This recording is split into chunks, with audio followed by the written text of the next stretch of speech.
2036 में विनाश होगा या तारीख बढ़ेगी आगे 2036 ವಿನಾಶಮಾಗುಮಾ ಇಲ್ಲೇನ ಡೇಟ್ ತಳ್ಳಿ ಹೋಗುಮಾ क्या वास्तव में विनाश होगा या तारीख बढ़ेगी आगे ಇನ್ನ ವಾಸ್ತವತ್ಲ ವಿನಾಶಮಾಗುಮಾ ಇಲ್ಲೇನ डेट तल्ली पोगुमा कब तक चलेगी दुनिया क्यों होगा विनाश एप्पोवरिक्यू इंद उलगम नडको विनाशम ये आगो समय सीमा के अंदर है या समाप्ति की ओर है நேரம் என்றது லிமிட்டடாக இருக்குதா எல்லையில இருக்குதா இல்லைன்னா முடிய போகுதா अनेक प्रश्न का उत्तर एक ही वीडियो में जानने के लिए अंत तक जरूर देखें நிறைய விதமான கேள்விகளுக்கு பதில் ஒரே வீடியோல பார்க்கிறதுக்காக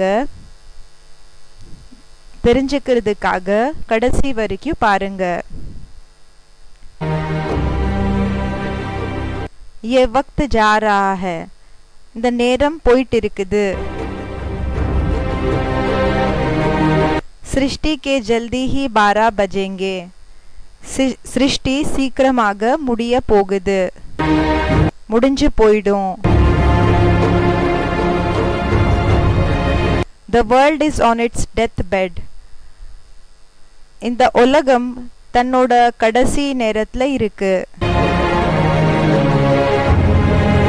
ये दुनिया अब होपलेस केस है இந்த உலகம் இப்போ ஹோப்லெஸ் கேஸ் ஆயிடுச்சு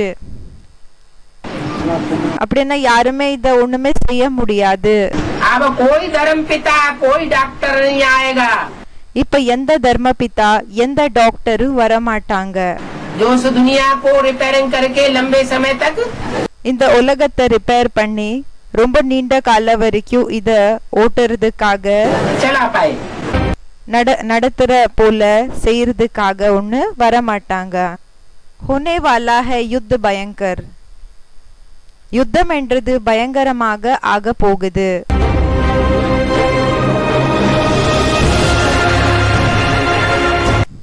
धार्मिक दंगे அப்படின்னா தர்மத்துக்காக யுத்தம் சண்டை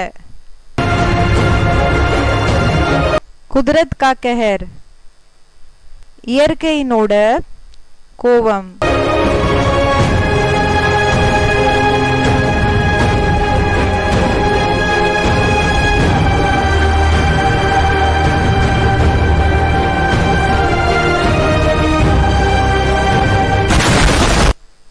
एटॉमिक विस्फोट एटम बॉम्ब से वेड़क्यों इस एटॉमिक एनर्जी से सारी दुनिया का ध्वंस होगा இந்த एटॉमिक एनर्जी नाल मुळु उलगम नष्टमागुम सबको अपने शरीर छोड़ने पड़ेंगे எல்லாருக்குமே அவங்களோட शरीरங்களை விட வேண்டியதாக இருக்கும் कौन बचेंगे யாரு உயிரோட இருப்பாங்க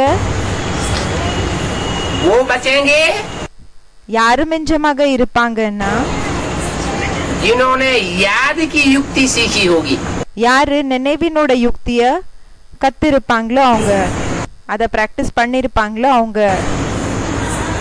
भगवान बाप की गहरी याद में ऐसी तल्लीनता हो जाए பகவான் அப்பாவினோட நினைவுல அப்படி மூழ்கி போயிடணும் जो श्वास प्रश्वास लेना भी भूल जाए எப்படி ஒவ்வொரு செகண்ட் கூட மூச்சு பிரீத்த எடுத்துக்கிறோமோ அத கூடயும் எடுத்துக்கிறது மறந்து போயிடணும் மூச்சியை எடுத்துக்கிறது கூடயும் மறந்து போயிடணும் एटॉमिक विस्फोट एटॉमिक एनर्जी என்ன வெடிக்குமோ उनको असर ही नहीं करेगी அவங்களுக்கு அதோட பிரபாவம் என்றது ஏற்படாது जो बदबू फैलेगी என்ன துர்நாத்தம் பரவுமோ वो उनको प्रभावित नहीं करेगी அது அவங்களுக்கு பிரபாவிதம் பண்ணாது அடிமையாக்காது ये अंत ही आरंभ है एक नई शुरुआत का இந்த கடைசி நேரம் என்ன இருக்குதோ இதுதான் ஒரு புது விஷயத்துக்கான ஆரம்பம்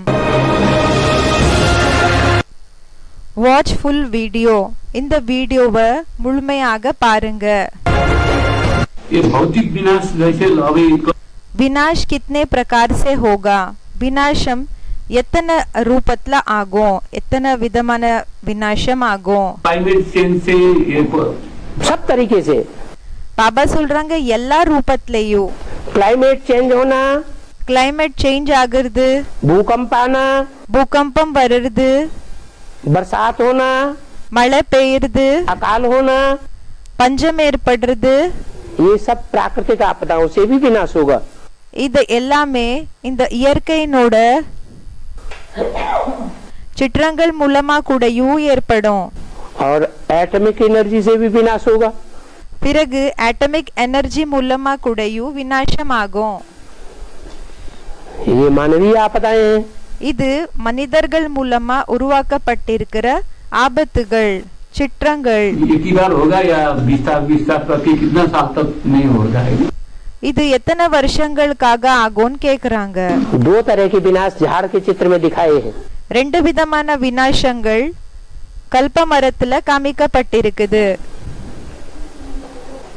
जो झाड़ का चित्र ब्रह्मा बाबा के थ्रू बनवाया शिव बाबा ने, எந்த கல்ப மரத்தை பிரம்மா பாபா மூலமா சிவ பாபா உருவாக்குனாங்க. उसमें दो प्रकार के विनाश दिखाए गए हैं दोनों कोने में।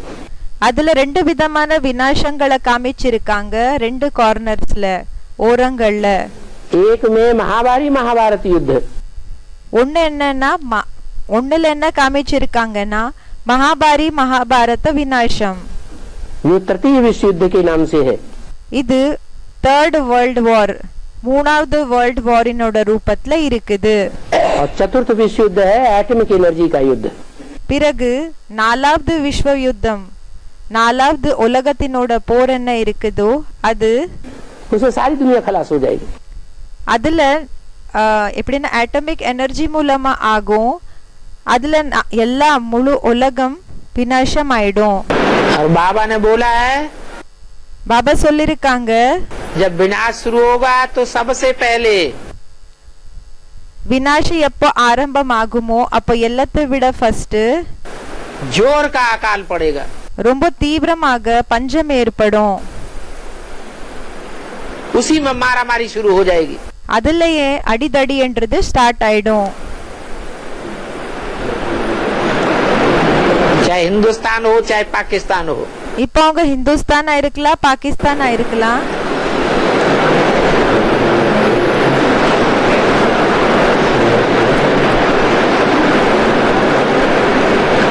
शीशा दे इधर से बताने के लिए पाकिस्तान से आक्रमण ही कर सकता है, डाइवर्ट करने के लिए बुद्धि को। இப்போ புத்தியை டைவர்ட் பண்றதுக்காக இந்த பாகிஸ்தான் ஒண்ணு தாக்க முடியாது. 47 में जब हिंदुस्तान पाकिस्तान का बंटवारा हुआ, 47ல எப்போ ஹிந்துஸ்தான் பாகிஸ்தானினோட விபாஜனம் ஆச்சு, அப்படின்னா பார்ட்டிஷன் ஆச்சு,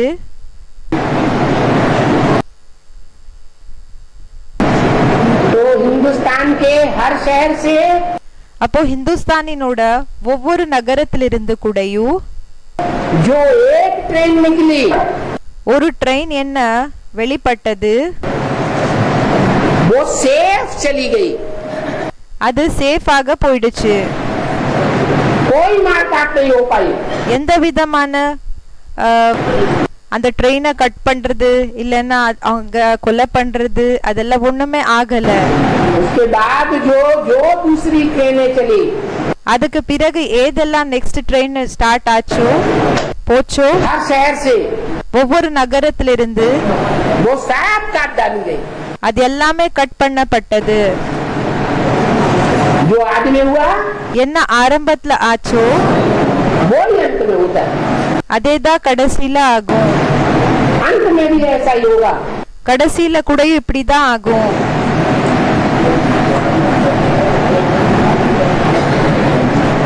नरक की दुनिया के बीच स्वर्ग का वर्षा देता हूँ। நரகத்தினோட உலகத்துக்கு நடுவுல ஸ்வர்கத்தினோட சொத்தை கொடுப்பேன். तो दो दुनिया हो गई। அப்போ இரண்டு உலகங்கள் ஆயிடுச்சு. नारकीय राक्षसों की दुनिया, நரகத்தினோட ராட்சசர்களோட உலகம், हिंसकों की दुनिया, இம்சை பண்ணக்கூடியவங்களோட உலகம். और एक देवताओं की दुनिया. பிறகு ஒன்னு தேவதைகளோட உலகம். जब दो दुनिया बनेगी, எப்போ ரெண்டு உலகங்கள் இருக்குமோ, शुरुआत होगी. ஆரம்பமாகுமோ, शुरुआत छोटे रूप में होगी ஆரம்பம் சின்ன ரூபத்துல ஆகுமா, या एकदम 33 करोड़ के रूप में होगी. இல்லன்னா முழுமையாக 33 கோடி ரூபத்துல ஆகுமா, சின்ன ரூபத்துல ஆகும். छोटा सा परिवार तैयार होगा. சின்ன பரிவாரம் தயாராகும். जितनी छोटी सी राजधानी स्थापन होगी, எந்த அளவுக்கு சின்ன ராஜதானி ஸ்டார்ட் ஆகுமோ, तो राजधानी स्थापन होने के साथ ही साथ विनाश की भी शुरुआत हो जाएगी. இந்த ராஜதானி ஸ்தாபனை ஆனதுக்கு அது கூடயே என்ன ஆகுதுன்னா விநாசம் என்றது ஆரம்பம் ஆயிடும். और जब विनाश शुरू होगा, பிறகு எப்போ விநாசம் ஸ்டார்ட் ஆகுமோ, उस समय की ये बात है அந்த நேரத்துக்காக இந்த விஷயம் இருக்கு. कि एक ही ट्रेन चलेगी ஒரு ட்ரெயின் தான் ஓடும், 47 के मुआफिक 47 போல हर शहर से. ஒவ்வொரு நகரத்திலிருந்தையும். ऐसा माहौल बन जाएगा அப்படிப்பட்ட ஒரு வாतावरणம் ஏற்படும். कि दूसरी जो ट्रेन चलेगी हर शहर से, மத்த ட்ரெயின்ஸ் என்ன வருமோ நகரங்கள்ல, மத்த நகரங்கள்ல இருந்து वो काटी जाएंगी. அது எல்லாமே கட் பண்ணப்படும். उनका युद्ध होगा, महाभारत रहेगी. ரத்தத்தை பாய வைக்கக்கூடிய யுத்தம் ஆகும். மகாபாரத யுத்தம். खून की नदियां बहेंगी.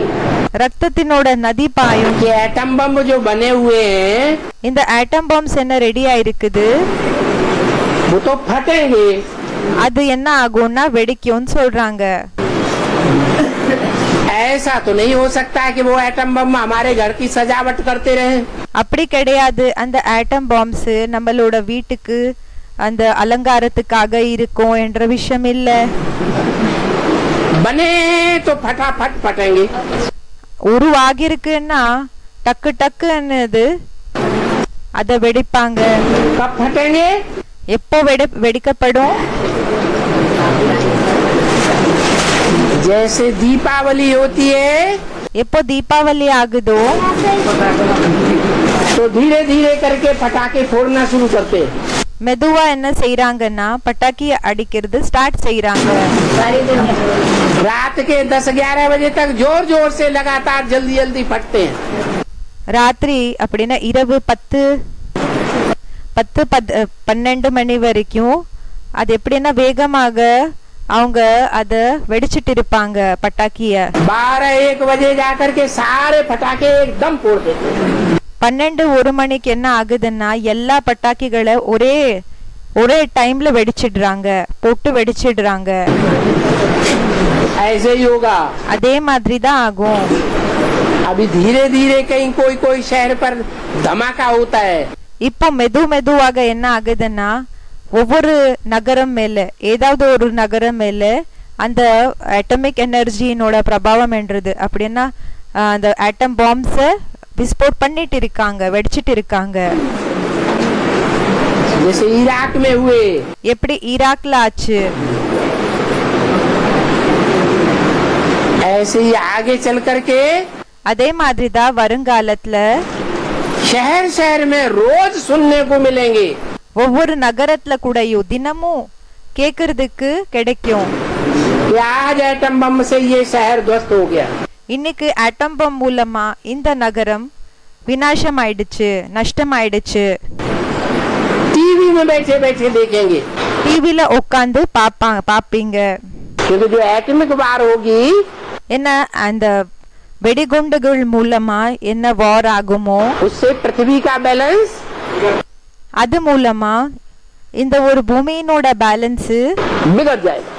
கெட்டு போயிடும், இம்பேலன்ஸ் ஆயிடும். और जब बैलेंस बिगड़ेगा, எப்போ பேலன்ஸ் இம்பேலன்ஸ் ஆயிடுமோ, கெட்டு போயிடுமோ, तो क्या होगा? அப் அண்ட் டவுன் ஆயிடுமோ, அப்ப என்ன ஆகும்? जो पृथ्वी से இந்த இயற்கை மூலமா, இந்த பூமி மூலமா उत्पन्न हुआ இந்த பூமியிலிருந்தே வந்திருக்கிற पृथ्वी का उपग्रह चंद्रमा है।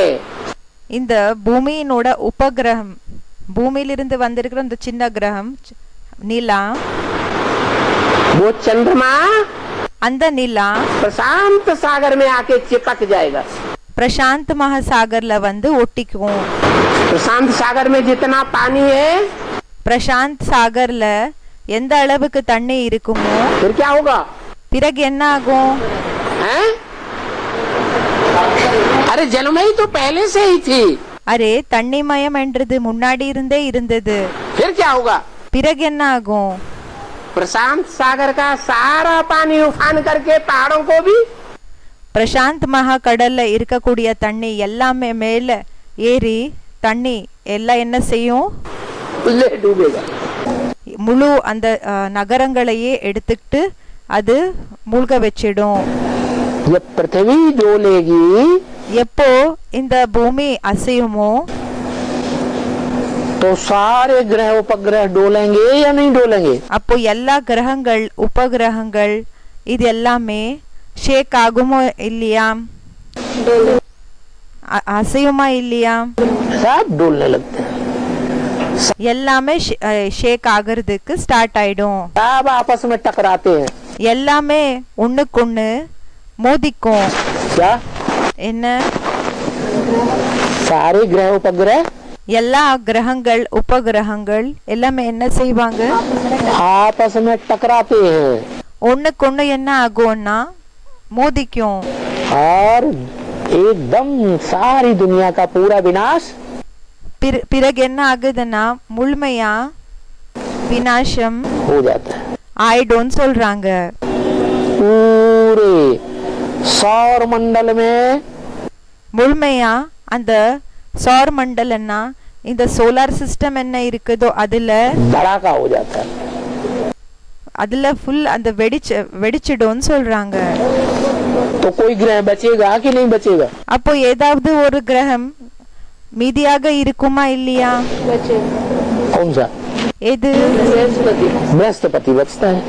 பிரஹஸ்பதி இருக்கும்னு சொல்றாங்க. ஜூபிட்டர். बाकी ग्रह सब छोटे छोटे हैं மத்த எல்லா கிரகங்கள் சின்ன சின்னதுன்னு சொல்றாங்க. और एक ग्रह பிறகு ஒரு கிரகம் बृहस्पति பிரஹஸ்பதி बड़ा ग्रह है। பெரிய கிரகமா இருக்கு. तो छोटे छोटे अगर बड़े से टकराएंगे, சின்ன சின்ன கிரகங்கள் பெரிய கிரக கூட மோதிச்சா तो रिजल्ट क्या होगा? அப்போ என்ன ரிசல்ட் ஆகும்? है? सब नष्ट भ्रष्ट हो जाते हैं। எல்லாமே நஷ்ட பிரஷ்டம் ஆயிடுவாங்க. அப்படின்னா நஷ்டம் ஆயிடுவாங்க. वो ग्रह जो है, அந்த கிரகம் என்ன இருக்கு? वो बृहस्पति आकर्षित कर लेता है, अपने में समाये लेता है। அந்த பிரஹஸ்பதி என்ன செஞ்சிடும்னா அது ஆகர்ஷித்த பண்ணிக்கும், அட்ராக்ட் பண்ணிக்கும், தனக்குள்ள அது அடக்கி வச்சுக்கும். अटैच हो जाते हैं, அட்டாச் ஆயிடும்னு சொல்றாங்க. मर्ज हो जाते हैं। மர்ஜ் ஆயிடுவாங்க.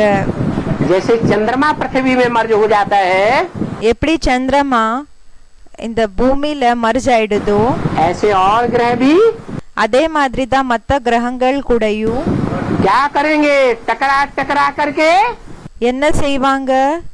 மோதி மோதி है? क्या होगा? என்ன ஆகும்? नष्ट भ्रष्ट हो जाएंगे। நஷ்டமாயிடும்னு சொல்றாங்க. ये जो 9 धर्मों के 9 धर्म पिताएं हैं, இப்போ 9 தர்மங்களினோட 9 தர்ம பிதாக்கள் யார் இருக்காங்களோ वो सूर्यवंशियों से टकराएंगे या नहीं टकराएंगे? அவங்க சூரிய வம்சிகள் கூட மோதிப்பாங்களா இல்லையா? टकराएंगे। மோதிக்குவாங்க. रिजल्ट क्या होगा? என்ன ரிசல்ட் ஆகும்? है? खलास हो जाएंगे। விநாசம் ஆயிடுவாங்க. दुनिया के जितने भूगर्भ शास्त्री है, உலகத்துல எத்தனை எல்லாம் பூகர்ப சாஸ்திரி அப்படின்னா இந்த ஒரு பூமி பற்றி, பூமிக்குள்ள என்னெல்லாம் இருக்குதோ அதை பற்றி ஆராய்ச்சி பண்ணக்கூடியவங்களுக்கு சொல்வாங்க. से उनसे कनेक्शन करके पूछो। இன்டர்நெட் மூலமா அவங்க கூட கனெக்ஷன் பண்ணி கேட்டுக்கோங்க. कि दुनिया के अंदर ऐसा कौन सा पहाड़ है உலகத்துல அப்படிப்பட்ட மலை எது இருக்கு जहाँ भूकंप का कोई असर नहीं होगा। அங்க பூகம்பத்தினோட எந்த விதமான பிரபாவம் கூடயும் ஏற்படாது. छोटे-मोटे भूकंप, बड़े भूकंप, சின்ன சின்ன பூகம்பம் ஆயிருக்கலாம், பெரிய பூகம்பங்கள் ஆயிருக்கலாம், सब झेल जाएगा। எல்லாமே அது கிராஸ் பண்ணி போயிடும், கடந்து போயிடும். आखिरी में तो सारी दुनिया ध्वंस में जाएगी। கடைசில முழு உலகம் நஷ்டம் ஆய்தா விடும்னு சொல்றாங்க. जब लास्ट में எப்போ கடைசில दीपावली पर बच्चे 12-1 बजे सारे पटाखे फोड़ देते इकट्ठे। தீபாவளி நேரத்துல குழந்தைகள் லாஸ்ட்ல என்ன செய்வாங்கன்னா 12-1 மணிக்கு எல்லா பட்டாக்கிகளை ஒரே டைம்ல போட்டு வெடிச்சிடுறாங்க. ऐसे लास्ट में तो அதே மாதிரி லாஸ்ட்ல கூடயும் सारा एटॉमिक धमाका हो ही जाएगा। முழு ஆட்டமிக் தமாக்கா அப்படின்னா ஆட்டமிக் வெடிக்கிற அந்த விஷயம் ஆய்விடும் சொல்றாங்க. उसमें माउंट आबू भी नहीं रहे। அதுல மவுண்ட் ஆபு கூடயும் இருக்காது. लेकिन तब तक के लिए ஆனா அப்ப வரைக்காக इस दुनिया में कौन सी ऐसी जगह है जहाँ की प्रॉपर्टी இந்த உலகத்துல எந்த ஒரு இடம் அப்படி இருக்குது அங்க இருக்கக்கூடிய ப்ராப்பர்ட்டி ज्यादा सेफ होगी? அதிக சேஃபாக இருக்கும். कौन सी जगह? எந்த இடமா இருக்கு? माउंट आबू। மவுண்ட் ஆபு. अंत में तो माउंट आबू भी नहीं रहेगा। கடைசில மவுண்ட் ஆபு கூடயும் இருக்காது. सिर्फ यमुना के कंढे पर வெறும் யமுனாயினோட நதியோரம் थोड़े से बचे। கொஞ்ச பேரு இருப்பாங்க. माउंट आबू में ये खास बात है மவுண்ட் ஆபுல இந்த விசேஷமான விஷயம் இருக்கு. कि एक ही ऐसा पहाड़ है ஒரே ஒரு மலை தான் இப்படி இருக்குது जो सारा का सारा एक ही ग्रेनाइट पत्थर का बना हुआ है। அந்த முழு மலை என்ன இருக்குதோ ஒரே ஒரு கிரானைட் கல்லால அது ரெடியா இருக்கு, உருவாகி இருக்கு. क्या? என்ன? और दूसरे पहाड़ों की शिफ्ट नहीं। மத்த மலைகளுக்காக இந்த விசேஷம் இல்ல. ग्रेनाइट पत्थर கிரானைட் கல்லு सबसे जास्ती मजबूत पत्थर है। எல்லாத்தை விட அதிகம் ஸ்ட்ராங்கான கல்லா இருக்குது. क्या? என்ன? ग्रे माने क्या? மலைன்னா என்ன? ग्रे कलर कौन सा होता है? இப்ப பாபா கேட்டுட்டு இருக்காங்க, கிரே கலர் இருக்கு இல்லையா, அதை பற்றி கேட்டுட்டு இருக்காங்க. கிரே என்ன எப்படி இருக்கும்? அது கிரே கலரு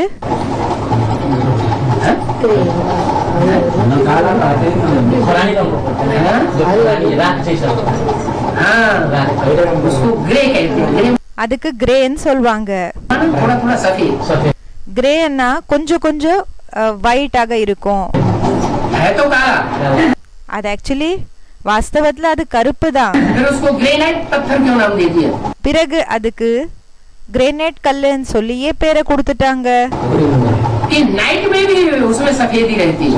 என்னன்னா இரவுல கூடயும் அதுல ஒயிட்னஸ் என்றது இருக்கும், வெள்ளத்தன்மை என்றது இருக்கும். என்ன? உலகத்துல நாலா பக்கம் கோரமான இருட்டு இருக்கும். எந்த நேரத்துல சூரியன் உதயமாகுமோ அப்பவும் அங்க எப்படி இருக்கும்னா பிரகாசம் என்றது இருக்கும். ஞானத்தினோட கொஞ்ச நஞ்சம் பிரகாசம் என்றது இருக்கும். माउंट आबू वाली आत्माएं भी மவுண்ட் ஆபு வாலி ஆத்மாக்கள் கூடயும் तपस्या धाम में होंगी, उनकी तपस्या पूरी हो जाएगी। தபஸ்யா தாமத்துல இருப்பாங்க, அவங்களோட தபஸ்யா கம்ப்ளீட் ஆயிடும். वो रुद्रमाला के मन के विजयमाला में அந்த ருத்ரமாலாவினோட மணிகள் விஜயமாலால ऐड हो जाएंगे। ஆட் ஆயிடுவாங்க.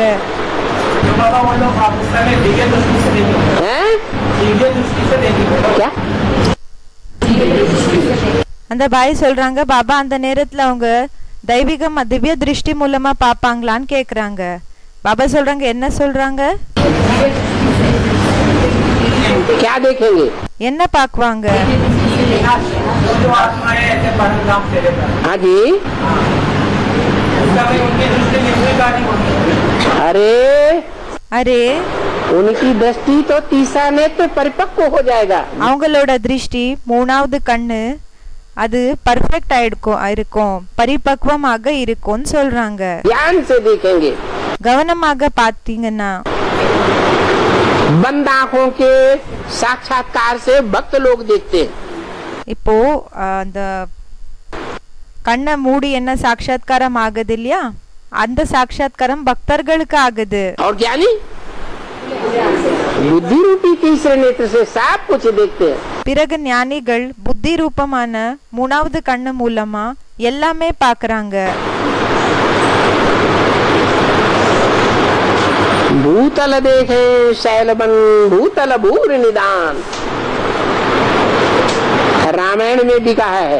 ராமாயணத்துல கூடயும் சொல்லிருக்காங்க இப்படி. जो संपूर्ण आत्माएं हो जाएंगी, யாரு பரிபூர்ணமான ஆத்மாக்கள் ஆயிடுவாங்களோ वो एक जगह बैठे बैठे ही அவங்க ஒரே இடத்துல உட்கார்ந்து இருக்கிறப்போவே सारी सृष्टि का तीसरे नेत्र से नजारा देखेंगे। முழு சிருஷ்டியோடது மூணாவது கண்ணு மூலமா அந்த அந்த சீனரிஸ பாப்பாங்க, அந்த சீன்களை பாப்பாங்க, காட்சிகளை. ऐसा बुद्धि रूपी तीसरा नेत्र मिल जाएगा। அப்படிப்பட்ட மூணாவது கண்ணு புத்தி ரூபமான கண்ணு கிடைச்சிடும் சொல்றாங்க. அந்த பாய் கேட்டுட்டு இருக்காங்க, விநாசம் மெதுவாக ஆகுமான் இல்லைன்னா டக்குன்னு ஆயிடுமா? இதுல எழுதிருக்காங்க, விநாஷ் கித்னே சமயமே ஹோகா, விநாசம் எவ்வளவு நேரத்துல ஆகும்? बाबा ने कहा मैं बच्चों को जास्ती दुख नहीं दूंगा। பாபா சொல்லிருக்காங்க, நான் குழந்தைகளுக்கு அதிக துக்கம் கொடுக்க மாட்டேன். क्या? என்ன? 5-7 रोज में खेल खलास हो जाएगा। 5-7 நாட்கள்ல எல்லா விளையாட்டு முடிஞ்சு போயிடும். ये विनाश की डेट बताना ड्रामा में, இந்த விநாசத்தினோட டேட்டை சொல்றது டிராமால नूद नहीं है, பிக்ஸ் இல்ல. बाकी हाँ மற்றபடி ஆமா, विनाश सामने खड़ा है। விநாசம் முன்னாடி நின்னுட்டு இருக்குது. बना அப்படி என்ன? बहुत दूर नहीं है, ரொம்ப தூரம் இல்ல. विनाश जल्दी होगा। விநாசம் சீக்கிரமாக ஆகும்.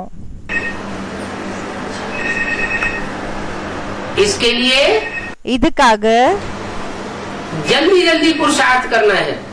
சீக்கிரமாக புருஷார்த்தத்தை செய்யணும்.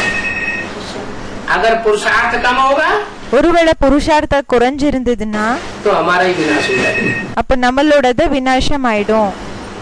पुरुषार्थ अच्छा होगा புருஷார்த்தம் நல்லபடியாக ஆச்சுன்னா तो विनाश में हम அப்ப விநாசத்துல நாம स्थिरियम बने रहेंगे। நிலைச்சிருப்போம், जब एटम அடம அசையாம இருப்போம். बम फटेंगे எப்போ ஆட்டம் பாம்ஸ் வெடிக்குமோ बैलेंस बिगड़ेगा। பேலன்ஸ் எல்லாமே கெட்டு போயிடுது, धरनी का அப் அண்ட் டவுன் ஆயிடுது பேலன்ஸ் இந்த பூமி இது. और उत्तरी ध्रुव और दक्षिणी ध्रुव पर பிறகு நார்த் போல் சவுத் போல்ல இருக்கக்கூடிய मीलों ऊंचे बर्फ के पहाड़ மீல்ஸ் டுகெதர் மேலே இருக்கக்கூட அந்த ஒரு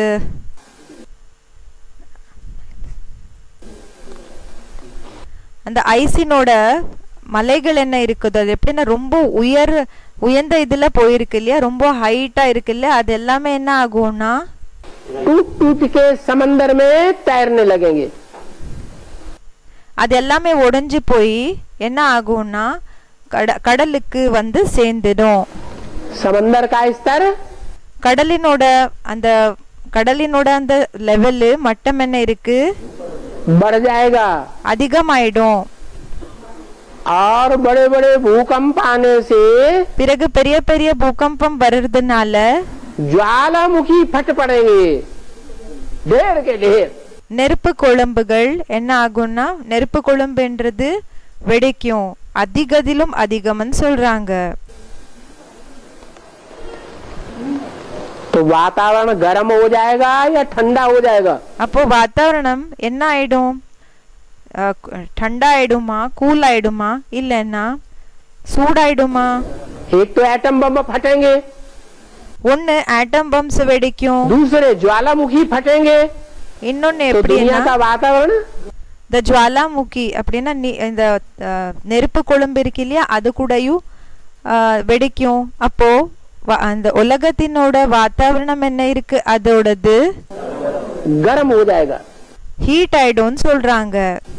और सूर्य भी பிறகு சூரியனும் ओजोन किरण, ओजोन परत फटती जा रही है. அந்த ஓசோன் லேயர்ன்றது அது டேமேஜ் ஆயிட்டே போயிட்டு இருக்குதா. तो सूर्य भी बहुत तेज तपेगा.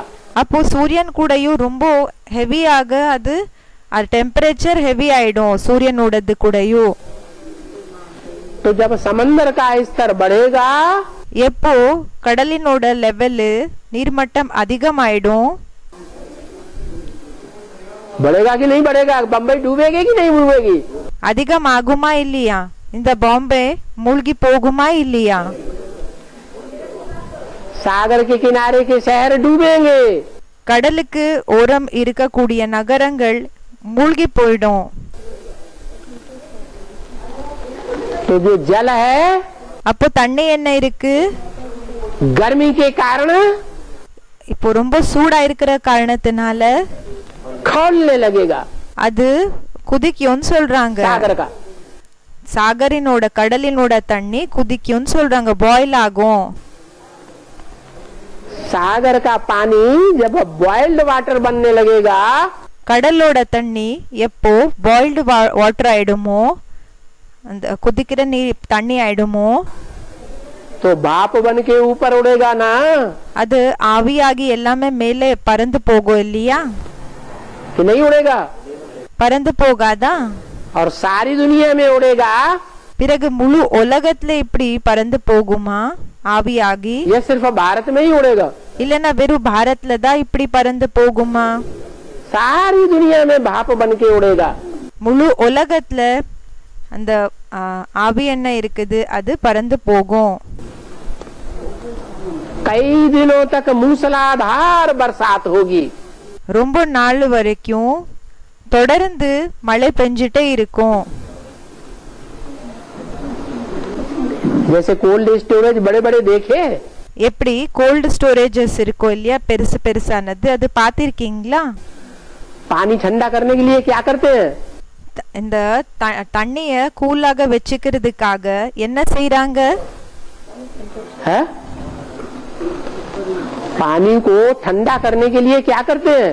தண்ணிய கூலாக வச்சுக்கிறதுக்காக கூல் பண்றதுக்காக என்ன செய்வாங்க?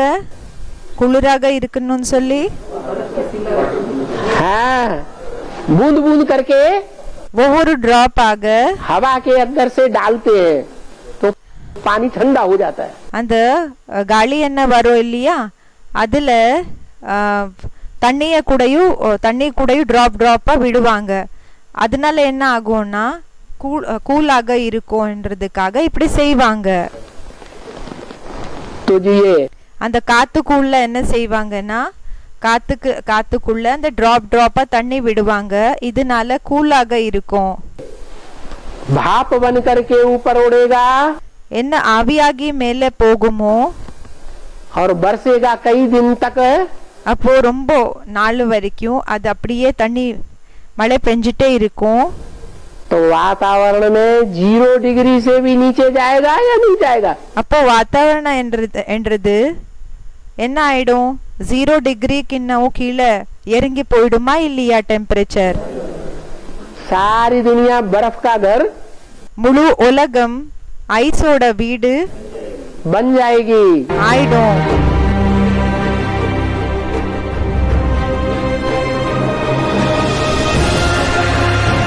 कैसे होगी फिर शुरुआत? எப்படி ஆரம்பமாகும்?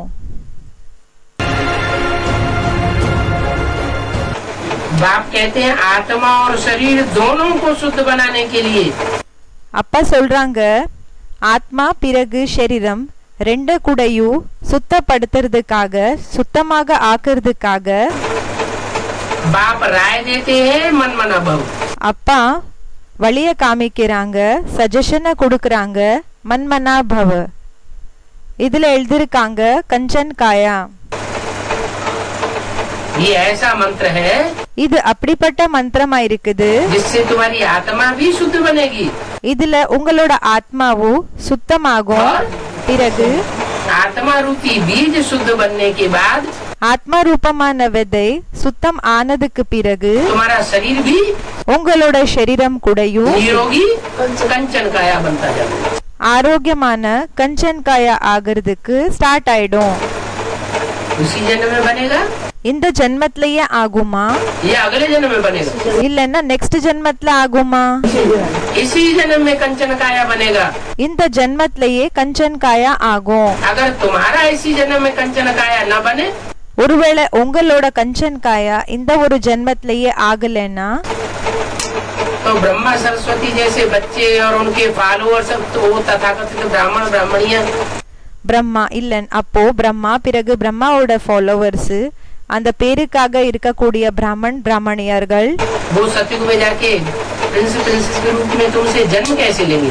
அவங்க சத்யுகத்துல போய் பிரின்ஸ் பிரின்சஸினோட ரூபத்துல இளவரசன் இளவரசி ரூபத்துல உங்க மூலமா ஜென்மம் எப்படி எடுத்துப்பாங்க पहले जन्म देने वाला पवित्र बनेगा ஃபர்ஸ்ட் ஜென்மத்தை கொடுக்க கூடியவங்க தூய்மை ஆகுவாங்களா या जन्म लेने वाला पवित्र बनेगा? இல்லன்னா ஜென்மத்தை எடுத்துக்க கூடியவங்க தூய்மையாக இருப்பாங்களா ஆகுவாங்களா जन्म देने वाला रचयिता पहले पवित्र होना चाहिए।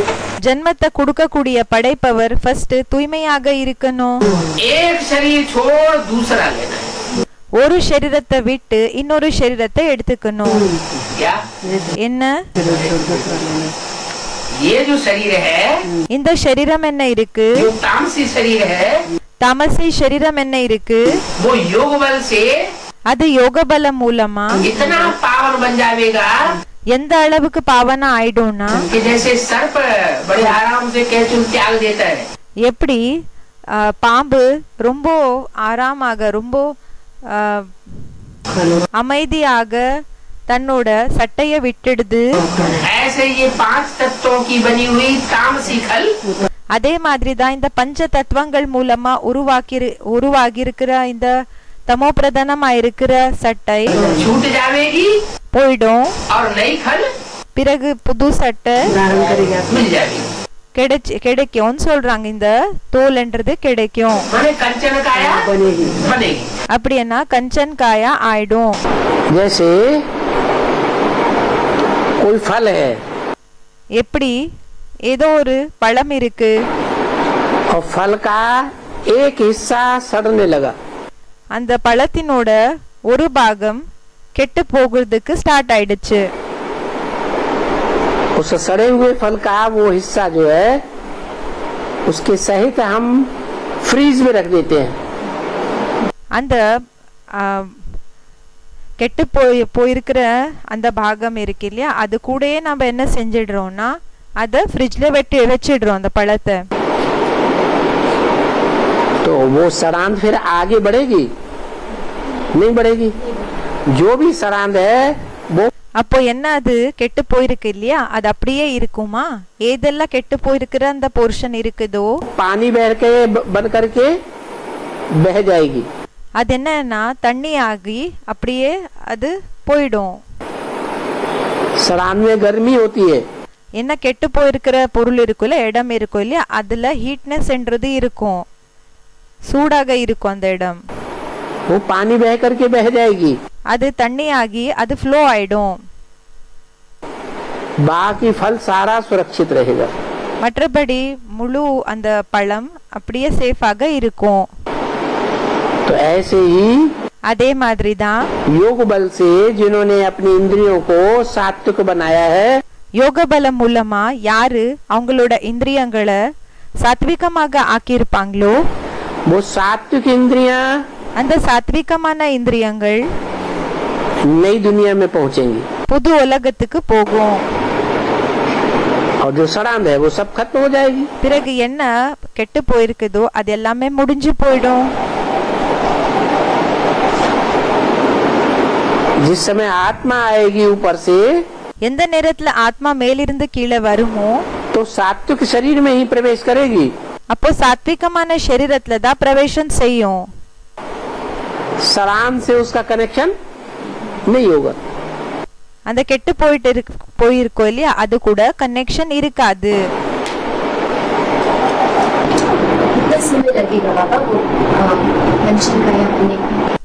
அவங்க கேக்குறாங்க பாபா எவ்வளவு நேரம் ஆகும் பாபா கஞ்சன் காயா ஆகிறதுக்காக? जैसा जैसा योग बल वैसा वैसा समय। எப்படி எல்லாம் யோக பலமோ அதே மாதிரி தான் நேரம், அந்த அளவுக்கு நேரம். कोई का योग बल कम है, சிலர்து யோக பலம் கம்மி இருக்கு, बहुत थोड़ा है, ரொம்ப கம்மி இருக்கு. तो लंबे समय तक पड़ा रहेगा அப்போ ரொம்ப நீண்ட கால வரைக்கும் கிடைப்பாங்க बर्फ में। ஐஸ்ல. जिसका योग बल बहुत तीखा है, बहुत ज्यादा है, யாரோட யோக பலம் ரொம்ப தீவிரமாக இருக்கு, ரொம்ப அதிகம் இருக்கு, वो 1 सेकंड में परम धाम जाएगा और 1 सेकंड में आकर के அவங்க 1 செகண்ட்ல பரந்தாமத்துக்கு போகுவாங்க, பிறகு 1 செகண்ட்ல फिर सब वो परिणाम में आत्मा थोड़ा ही पड़ी रहेगी। பிறகு பாபா கேட்டுட்டு இருக்காங்க பரந்தாமம்ல இருக்குமா கிடைக்குமா ஆத்மா அது? और आत्माएं परमधाम में पड़ी रहेंगी மத்த ஆத்மாக்கள் பரந்தாமத்துல கிடைப்பாங்க जब तक कि उनके शरीर की सड़ांध सारी न बह जाए। எப்போ வரைக்கும் அவங்க சரீரத்தினோட கெட்டு போயிருக்கிற போர்ஷன் எல்லாமே தண்ணி ஆகி ஃப்ளோ ஆகி போகாதோ அப்போ வரைக்கும். जिसके हाथ टूटे हुए हैं, யாரோட கை உடைஞ்சிருக்கு, जिसकी टांग टूटी हुई है, யாரோட கால் உடைஞ்சிருக்கு, जिसकी आंखें फूटी हुई है, யாரோட கண்ணு உடைஞ்சிருக்கு, उनको आंखें आएंगी या नहीं आएंगी? அவங்களுக்கு கண்ணு கிடைக்குமா, கண்ணு வருமா இல்லையா? नई टांग आएगी या नहीं आएगी? புது கால் கிடைக்குமா இல்லையா? हाथ टूटा हुआ नया बनेगा या नहीं बनेगा? இப்போ கை என்ன உடைஞ்சிருக்குதோ அது புதுசாக உருவாகுமா இல்லையா? अच्छा बूढ़ा आदमी है, அச்சா இப்போ வயசான மனிதன், पुरुषार्थ करने वाला, புருஷார்த்தத்தை செய்யக்கூடியவங்க, वो बूढ़ा आदमी அந்த வயசான மனிதன் कंचन काया बनेगा या नहीं बनेगा? அவங்களோடது கஞ்சன் காயா ஆகுமா இல்லையா? जब वो बूढ़ा आदमी कंचन काया बन सकता है जिसको दांत नहीं है, இப்போ அந்த வயசான கிழவன் இருப்பாங்க இல்லையா அவங்களுக்கு அவங்களோட கஞ்சன் காயா ஆகும். அப்படின்னா பியூரான சரீரம் அவங்களுக்கு கிடைக்கும்னா ஆரோக்கியமான சரீரம். யாருக்கு பல்லே கிடையாது, जिसके बाल सफेद हो गए யாரோட முடி எல்லாமே या ஒயிட் ஆயிடுச்சு இல்லைன்னா गंजा हो गया மொட்டை ஆயிட்டாங்க, और उसको बाल आ जाएंगे, அவங்களுக்கு முடி வந்துடும். तो क्या नहीं हो सकता है? அப்போ என்ன ஆகாது? पुरुषार्थ देखो आज के डॉक्टर जो करते हैं, புருஷார்த் பாருங்க இன்றைய டாக்டர்ஸ் என்ன செய்யறாங்க, जो सर्जन आज के करते हैं, இப்போ சர்ஜன் இன்றைய உலகத்துல என்ன செய்யறாங்க, उनके मुकाबले जो रूहानी सर्जन है அவங்களுக்கு ஒப்பிட்டு பார்த்தா இப்போ யாரு ஆன்மீக சர்ஜன் இருக்காங்க, वो तो अच्छा रिजल्ट निकालने वाला होगा ना। அவங்க நல்ல ரிசல்ட்ட கொடுக்க கூடியவங்களாக இருப்பாங்க இல்லையா? होगा या नहीं होगा? இருப்பாங்களா இல்லையா? होगा। இருப்பாங்க. तो जो जिस्मानी डॉक्टर हैं, இப்ப யாரு சரீரத்துக்கான டாக்டர் இருக்காங்க, वो प्लास्टिक की बाह लगा देते हैं, அவங்க பிளாஸ்டிக்கினோட கைய வச்சிடுறாங்க, கைய அட்டாச் பண்ணிடுறாங்க, प्लास्टिक की नाक लगा देते हैं, பிளாஸ்டிக்கினோட மூக்க வச்சிடுறாங்க, पूरा चेहरा प्लास्टिक का बना देते हैं, முழு சரீரம் முழு முகம் பிளாஸ்டிக்ல இருந்து ரெடி செஞ்சிடுறாங்க, बनाते हैं ना, உருவாக்குறாங்க இல்லையா? दुनियावी डॉक्टर உலகத்தினோட டாக்டர்ஸ் अल्पकाल का बनाते हैं, கொஞ்ச நேரத்துக்காக ரெடி பண்றாங்க. और ये रूहानी डॉक्टर பிறகு இந்த ஆன்மீக டாக்டர் 21 जन्मों के लिए भी बना सकता है। 21 ஜென்மங்களுக்காக கூடயும் உருவாக்கலாம். बर्थ से जब शरीर निकलेगा, बर्थ से जब शरीर निकलेगा तो उसी कपड़े से बाहर आएगा, कपड़े वही रहेंगे. அவங்க கேக்குறாங்க, பாபா ஐஸ்ல இருந்து எப்போ ஆத்மா இப்போ ஐஸ்ல இருந்து எப்போ அந்த சரீரம் வெளியில வருமோ அப்போ அந்த சரீரத்தினோட ட்ரெஸ் எப்படி இருக்கும், அந்த ட்ரெஸ் போட்டு இருக்கிற ட்ரெஸ்ஸே இருக்குமா அப்படி ஏதோ கேட்டுட்டு இருக்காங்க. बर्फ से शरीर किस प्रकार बाहर निकलेंगे?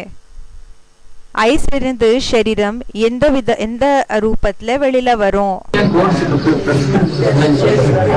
माने लाल पीले कपड़े जो पहनते हैं, அப்படின்னா சிகப்பு கலரு yellow கலரு ட்ரெஸ் என்ன போட்டுக்கிறீங்க?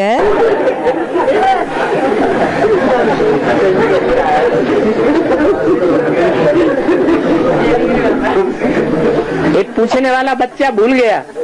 கேட்கக்கூடிய குழந்தைக்கு தெரியாது, மறந்து போயிட்டான். कि बाबा ने बोला सब धंधों में है பாபா சொல்லிருக்காங்க எல்லா தொழில்கள்ல नुकसान. நஷ்டம். तो ये कपड़ा बनाने वालों का धंधा चलता रहेगा. அப்போ இந்த ஆடை எல்லாமே செய்யக்கூடிய தொழில் போயிட்டு இருக்குமா या खत्म हो जाएगा? இல்லன்னா முடிஞ்சு போயிடுமா?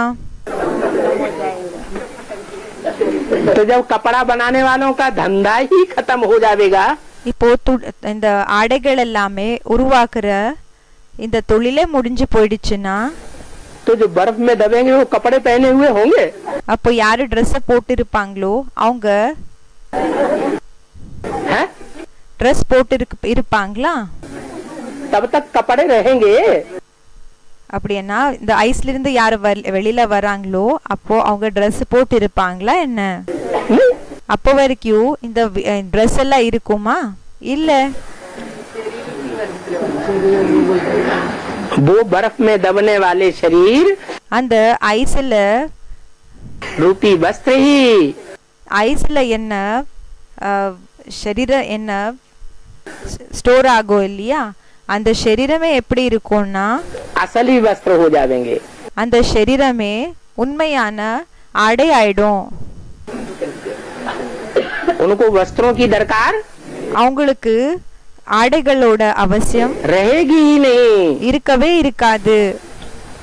वस्त्रों की दरकार तब तक है और उनके लिए है ஆடைகளோட அவசியம் எப்ப வரைக்கும் பிறகு யாருக்காக இருக்கும்னா जो देह अभिमान में है. யாரு தேக அபிமானத்துல இருப்பாங்களோ அவங்களுக்காகன்னு சொல்றாங்க.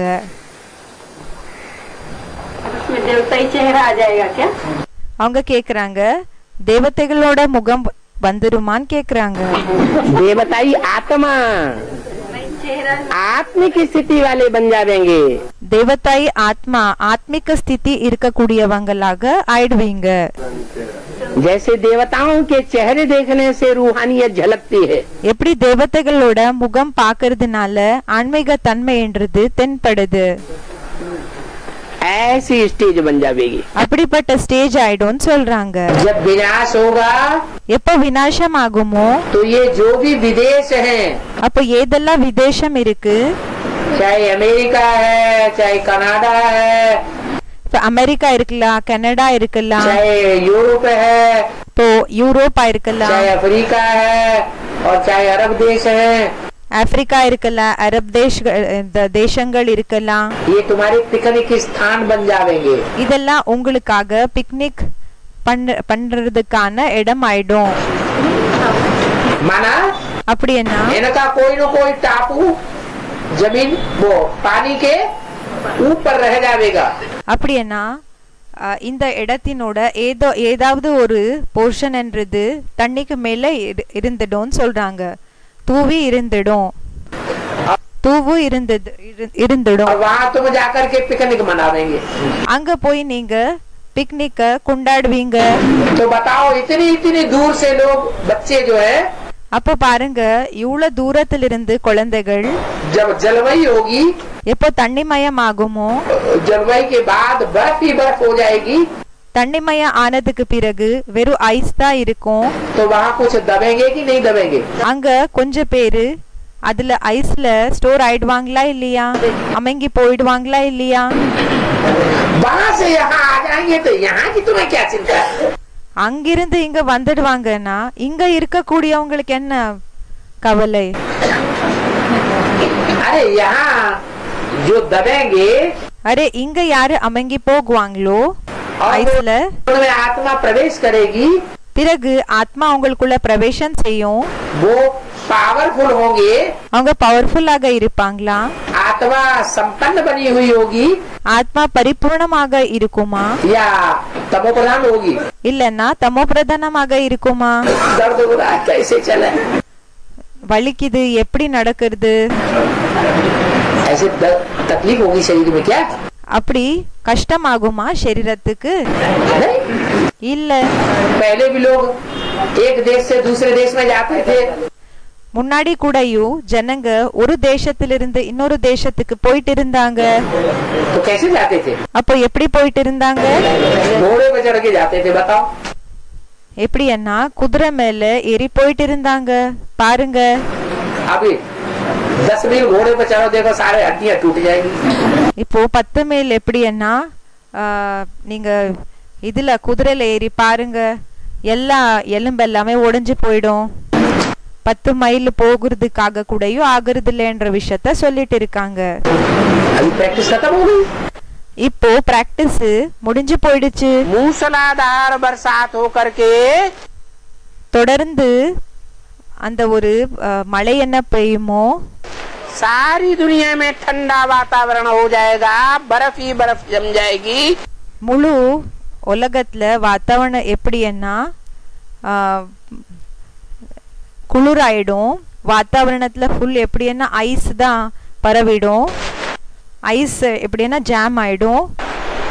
तब सृष्टि की सारी मनुष्य आत्माएं அப்போ இந்த சிருஷ்டில இருக்கக்கூடிய எல்லா மனித ஆத்மாக்கள் अपना शरीर छोड़ करके परमधाम जावेंगी। அவங்களோட शरीरங்களை விட்டு பரந்தாமத்துக்கு போகுவாங்க. लास्ट आत्मा परमधाम जावेगी, லாஸ்ட் ஆத்மா பரந்தாமத்துக்கு போகும். तो बाप भी पहले पहले परमधाम पहुंच जाएगा बुद्धि योग से। அப்போ அப்பாவும் ஃபர்ஸ்ட் பரந்தாமம் போயிடுவாங்க புத்தி யோகம் மூலமா. और वहां से उसी समय பிறகு அங்கிருந்து அந்த நேரத்திலேயே पहुंचने से कुछ समय पहले போய் சேருறதுக்குன்னா கொஞ்ச நேரத்துக்கு முன்னாடி जो लास्ट आत्मा है वो उतर करके 1 सेकंड में फिर वापस चली जाएगी। இந்த லாஸ்ட் ஆத்மா இருக்காங்க இல்லையா, அவங்க கீழே இறங்கி திரும்பி போயிடுவாங்க. 5-7 रोज में दुनिया का विनाश होगा, பாபா சொல்றாங்க तो सारी आत्माएं सूक्ष्म वतन में इकट्ठी होंगी। 5-7 நாட்கள்ல முழு விநாசம் எப்போ ஆகுமோ அப்போ எல்லா ஆத்மாக்கள் சூக்ஷ்ம வத்தனத்துல இருப்பாங்க. इकट्ठी होने के बाद जब लास्ट ஒன்னாயிடுவாங்க. ஒன்னானதுக்கு பிறகு லாஸ்ட்ல लास्ट आत्मा भी अपना ये शरीर का चोला லாஸ்ட் ஆத்மா கூடயும் இந்த शरीरத்தினோட त्यागेगी। शरीरத்தை தியாகம் செய்யும். वो कौन होगी? அது யாரு இருப்பாங்க? प्रजापिता। பிரஜாபிதா. तो वो अपनी याद की तीक्ष्णता से அவங்க தன்னோட நினைவினோட தீவிரமான தன்மை மூலமா उन सबको सूक्ष्म वतन में क्रॉस करते हुए அவங்கள எல்லார கூடயும் அந்த சூக்ஷ்ம வத்தனத்துல கிராஸ் பண்ணி वो आगे निकल जाएगी। அவங்க முன்னாடி போயிடுவாங்க. उसी हिसाब से அந்த ஒரு கணக்குல जो जो योग बल में तीखे होंगे யாரெல்லாம் யோக பலத்துல தீவிரமாக இருப்பாங்களோ वो उतनी तीखी दौड़ी पहन करके அவங்க அந்த அளவுக்கு தீவிரமாக ஓடி और नंबरवार लाइन में लग जाएंगे நம்பர் வாராக லைன்ல நின்னுக்குவாங்க. और सब इकट्ठे पहुंचे। பிறகு எல்லாருமே ஒரே டைம்ல போய் சேருவாங்க. तो मतलब है ना 750 करोड़ आत्माएं मतलब वैसे सूक्ष्म अवतार में गई है, मतलब देह तो गया है ना उनका, जो देह सूक्ष्म शरीर गया। அவங்க சொல்றாங்க பாபா 700 கோடி 750 கோடி எல்லாருமே சூக்ஷ்ம வத்தனத்துல ஒன்னு ஆகுறாங்கன்னா அப்படின்னா அவங்களது தேகம் என்றது இல்ல தானே. பாபா சொல்றாங்க அவங்க தேகம் என்றது போயிடுச்சு இல்லையான்னு சொல்றாங்க. स्थूल शरीर नहीं जाता। பாபா சொல்றாங்க அவங்களோட சூக்ஷ்ம சரீரம் போயிடுச்சு. இந்த ஸ்தூல சரீரம் என்ன இருக்குதோ சூக்ஷ்ம சரீரம் போகும், ஸ்தூல சரீரம் என்றது இருக்கிறது இல்ல. स्थूल शरीर तो इसी दुनिया में रहेगा। ஸ்தூல சரீரம் இந்த உலகத்திலேயே இருக்கும். इसी दुनिया में रहेगा। हाँ जी, विनाश हो जाएगा। ஆமா, இந்த உலகத்திலேயே, ஆமா இங்கேயே விநாசம் ஆயிடும். हाँ हाँ, मतलब विनाश तो हो जाएगा उनका सबका। हाँ जी। அப்படின்னா அவங்களுக்கு எல்லாமே விநாசம் ஆயிடும் இல்லையான்னு கேக்குறாங்க. பாபா சொல்றாங்க ஆமா. पहले पहले तो कौन उतरेंगे परमधाम से? ஃபர்ஸ்ட் யாரு பரந்தாமத்துல இருந்து கீழே இறங்குவாங்க? 8 ही उतरेंगे। 8 பேர் தான் இறங்குவாங்க. 8 से एक पूरे परिवार की स्थापना होगी। 8 பேர் மூலமா இந்த முழு பரிவாரத்தினோட ஸ்தாபனை ஆகும். उनसे कृष्ण का जन्म होगा पहले पहले। அவங்க மூலமா கிருஷ்ணனோட ஜென்மம் ஆகும் ஃபர்ஸ்ட். फिर नंबरवार आते रहेंगे। பிறகு நம்பர் வாராக வந்துட்டே இருப்பாங்க. नंबरवार जन्म होता रहेगा। நம்பர் வாராக ஜென்மம் கிடைச்சிட்டே இருக்கும். 100 वर्ष के संगम युग को 100 வருஷத்தினோட சங்கம் யுகத்துக்கு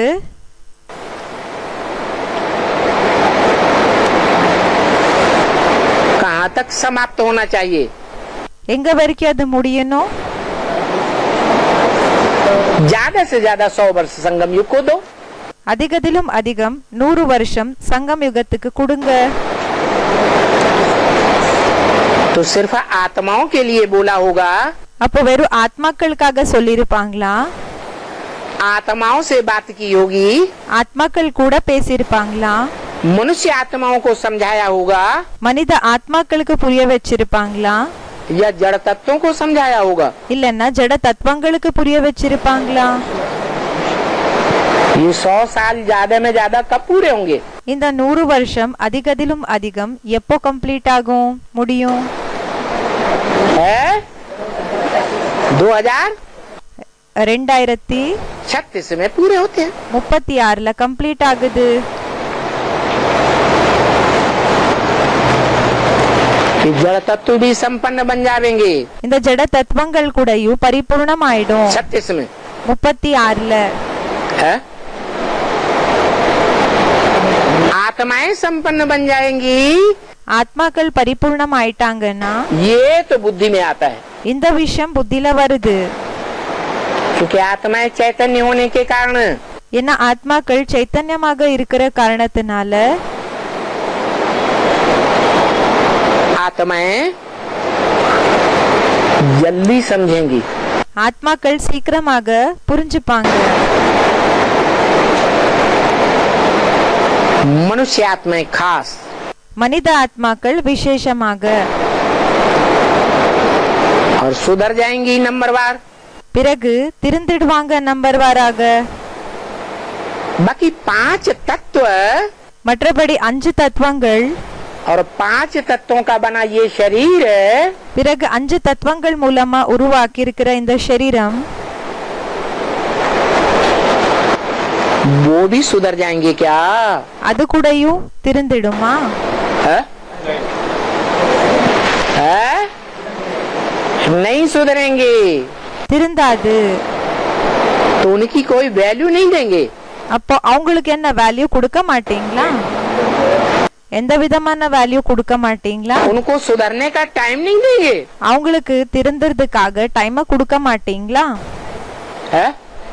2036 के बाद का टाइम देंगे 2036க்கு பிறகு டைம் கொடுப்பீங்களா?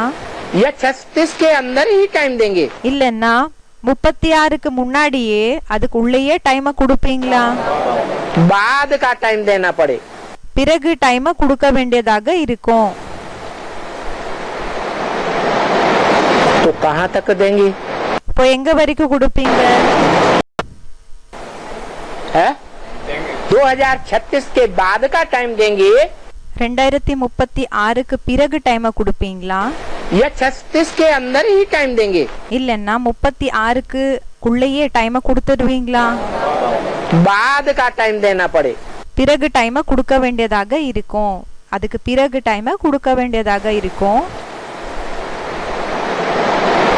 तो कहाँ तक देंगे? அப்போ எங்க வரைக்கும் கொடுப்பீங்க? है? क्यों? 76ன்னு சொல்றாங்க. பாபா கேக்குறாங்க ஏன்? 76 तक क्यों? 76 வரைக்கும் ஏன்? 86 तक क्यों नहीं? 86 வரைக்கும் ஏன் இல்ல? 86 வரைக்கும் ஏன் இல்ல? है? हाँ, ஆமா. क्योंकि ஏன்னா गीता में भी प्रकृति के கீதையில கூடயும் இயற்கையினோட 2 रूप बताए हैं. 2 ரூபங்களை பற்றி சொல்லிருக்காங்க. क्या? என்ன? जड़त्वमयी प्रकृति, ஜடமான இயற்கை, 5 तत्व, பஞ்ச தத்துவங்கள், पृथ्वी जल वायु अग्नि आकाश, நிலம், நீரு, காற்று, ஆகாயம், நெருப்பு. और उस जड़त्वमयी प्रकृति को भी பிறகு அந்த ஜடமான இயற்கைக்கு கூடயும் कंट्रोल करने वाले கண்ட்ரோல்ல செய்யக்கூடியவங்க परा प्रकृति, பரா பிரகிருதி, பரா இயற்கை. वो परा प्रकृति அந்த பரா பிரகிருதி के आधार पर அவங்களோட ஆதாரப்படி प्रकृति के जड़ तत्व भी परिवर्तित होंगे. இயற்கையினோட ஜட தத்துவங்கள் கூடயும் பரிவர்த்தனை ஆகும். झाड़ जो तैयार होगा இந்த மரம் என்ன ரெடி ஆகுமோ तो इकट्ठे पत्ते निकल पड़ेंगे அது ஒரே டைம்ல இலைகள் வருமா या नंबरवार निकलेंगे? இல்லன்னா நம்பர் வாராக வருமா? तो ऐसे ही ये भी झाड़ है. அதே மாதிரி இது கூடயும் மரம் தான்.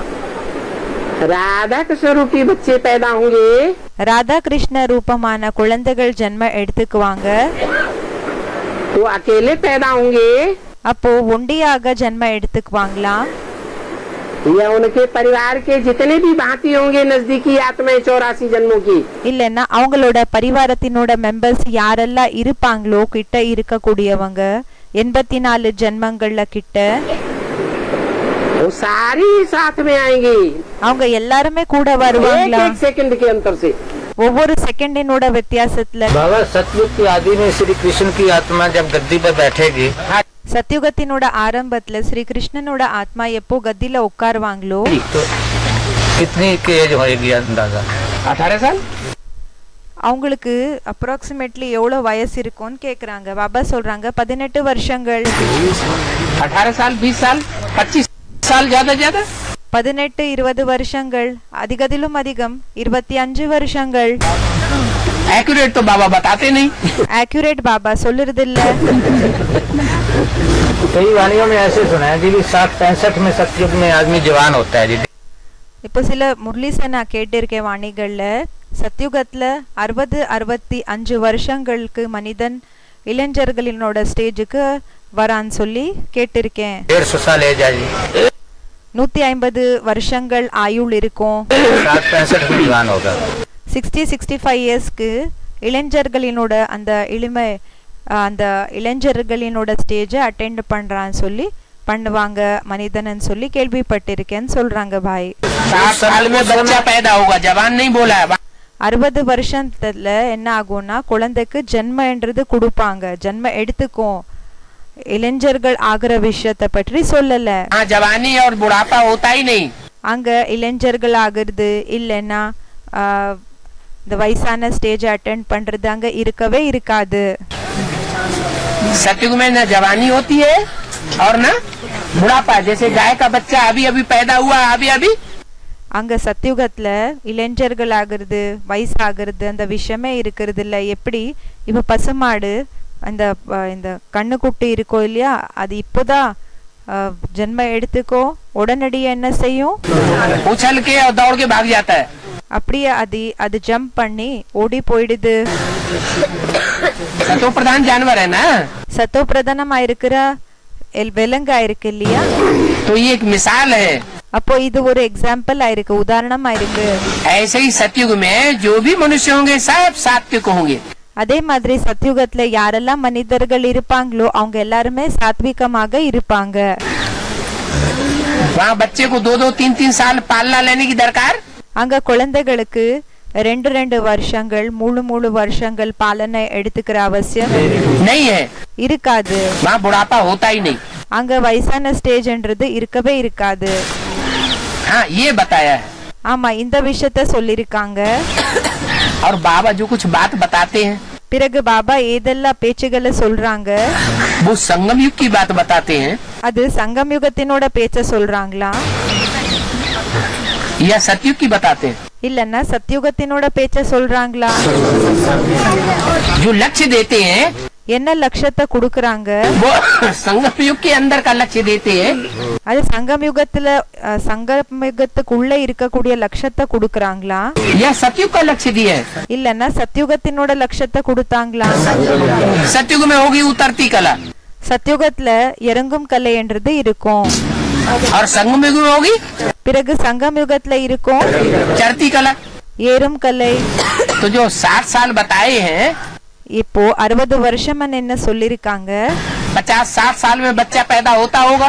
50-60 வருஷங்கள்ல குழந்தை ஜென்ம எடுத்துக்கலாம். वो कहाँ का लक्ष्य दिए है? அது எந்த இடத்துக்கான லட்சத்தை கொடுத்திருக்காங்க? 76 में 76ல 75-76 में 75-76ல लक्ष्मी नारायण का जन्म बताया है। லக்ஷ்மி நாராயணனோட ஜென்மம்னு சொன்னாங்க. 60 साल कब होंगे पूरे? 60 வருஷங்கள் எப்போ கம்ப்ளீட் ஆகுது? 36 में पूरे होंगे। 36ல கம்ப்ளீட் ஆகுது. इसलिए बोला है, அதுக்காக தான் சொல்லிருக்காங்க. एक एक्यूरेट नहीं बताया, कहीं ஆக்யூரேட்டாக ஒன்னும் சொல்லல. 50-60 साल, कहीं 60-70 साल। இப்போ சில இடத்துல 50-60 வருஷம், 60-70 வருஷம். क्योंकि अनेक बच्चों का जन्म होना है ना। ஏன்னா நிறைய அநேக குழந்தைகளுக்கு ஜென்மம் ஆகணும் இல்லையா? अकेले एक कृष्ण की बात थोड़े ही है। வெறும் ஒரு கிருஷ்ணனோட விஷயம் ஒன்னும் கிடையாது இல்லையா? राजधानी तैयार होगी, ராஜதானி எப்போ ரெடி ஆகுமோ? राजधानी बनेगी कि नहीं? ராஜதானி ஸ்டார்ட் ஆகுமா இல்லையா, அப்படின்னா உருவாகுமா இல்லையா? तो राजा रानी कोई होंगे? அப்போ ராஜா ராணி யாராவது இருப்பாங்களா? जो राजा रानी जब गद्दी पे बैठते हैं, இப்போ ராஜா ராணி எப்போ கத்தில உட்கார்றாங்க, राजा रानी बनते हैं ராஜா ராணி ஆகுறாங்க, या डिक्लेयर होते हैं, இல்லன்னா டிக்ளேர் ஆகுறாங்க. तो जैसे विक्रम संवत शुरू हुआ, எப்படி விக்ரம் சம்பத் அப்படின்னா அந்த விக்ரம் இருக்காங்க இல்லையா, அவங்களோட அந்த விக்ரமாதித்யா இருந்தாங்க இல்லையா, அவங்களோட டைமினோட பீரியடுக்கு சொல்லுவாங்க. அந்த ஒரு பீரியட் ஸ்டார்ட் ஆச்சு. क्रिश्चियन संवत शुरू हुआ, கிறிஸ்டியன் சம்பத் ஸ்டார்ட் ஆச்சு பீரியடு. ख्रिस्त संवत शुरू हुआ, கிறிஸ்து பீரியட் ஸ்டார்ட் ஆச்சு. शक संवत शुरू हुआ। तो जो शक राजाएं थे, அப்போ அந்த ஷக் சம்பத் ஸ்டார்ட் ஆச்சு. அப்போ அந்த ஷக் ராஜாக்கள் யார் இருந்தாங்க, उनके गद्दी पे बैठने की शुरुआत की बात थी ना। அவங்க கத்தி மேல உட்கார்றாங்க இல்லையா, அந்த டைமினோட விஷயமாச்சு இல்லையா? तो शुरुआत हुई அப்போ ஆரம்பமாச்சு या अंत है? இல்லன்னா கடைசி நேரமா? स्वर्णिम संगम युग की उनके लिए शुरुआत है। ஸ்வர்ணிம சங்கம் யுகம் இது அவங்களுக்காக ஆரம்பமா? शुरुआत है, ஆரம்பமா இருக்கு. तो नया युग शुरू हो गया। அப்போ புது உலகம், புது யுகம் ஸ்டார்ட் ஆயிடுச்சு. संगम युगी स्वर्णिम युग, சங்கம் யுகி ஸ்வர்ணிம யுகம், தங்கம் போல யுகம். 21 जन्मों में से पहला जन्म 21 ஜென்மங்கள்ல ஃபர்ஸ்ட் ஜென்மம் एक्यूरेट सतयुग है, அக்யூரேட் சத்யுகம். और इनएक्यूरेट सतयुग। பிறகு இன்அக்யூரேட் சத்யுகம். एक्यूरेट विश्व, அக்யூரேட் விஸ்வம் உலகம். इनएक्यूरेट विश्व, பிறகு இன்அக்யூரேட் விஸ்வம் உலகம். एक्यूरेट विश्व धर्म, அக்யூரேட் விஸ்வ தர்மம். और इनएक्यूरेट विश्व धर्म। பிறகு இன்அக்யூரேட் விஸ்வ தர்மம். कब कहें? எப்போன்னு சொல்லலாம்? ये एक्यूरेट शब्द இந்த accurate என்ற வார்த்தை किस बात की तरफ इशारा करता है? எந்த விஷயத்தை பற்றி குறிப்பிட்டு சொல்லுது? ये इस बात की तरफ इशारा करता है இது இந்த விஷயத்தை பற்றி குறிப்பிட்டு சொல்லுது कि 9 लाख जनसंख्या 9 லட்சம் ஜனத்தொகை एक्यूरेट सतयुग में होगी। accurate சத்யுகத்துல ஏற்படும்। 9वां लाख जो बच्चा पैदा होगा 9 லட்சத்துல லாஸ்ட் ஆத்மா எப்போ ஜென்ம எடுத்துக்கோமோ குழந்தை, वो सतयुग के 16 कला संपूर्ण जन्म को அவங்க சத்யுகத்தினோட 16 கல்ல பரிபூர்ணமான ஸ்வர்க்கத்தை संपन्न कर देगा या नहीं कर देगा? பரிபூர்ணம் ஆக்கிடுவாங்களா இல்லையா? கம்ப்ளீட் பண்ணிடுவாங்களா இல்லையா? कर देगा। பண்ணிடுவாங்க।